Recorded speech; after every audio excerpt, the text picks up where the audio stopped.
नमस्कार मैत्रिणींनो, जागृतीच्या तांबा पितळ दुनियेमध्ये मी तुमचं स्वागत करते। आज मी परत एकदा घेऊन आले आहे ही पारंपरिक उतरंड।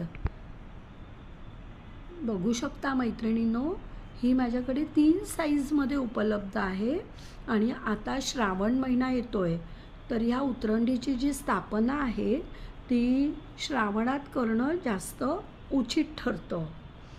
मी गेल्या वेळच्या व्हिडिओमध्ये सांगितलेलं आहे, पण तरीही आता परत माहितीसाठी सांगते की ह्यात गहू, तांदूळ, साखर, हळद आणि कुंकू आपण भरून ते देव्हाऱ्यात ठेवायचं असतं आणि त्याची पूजा करायची असते।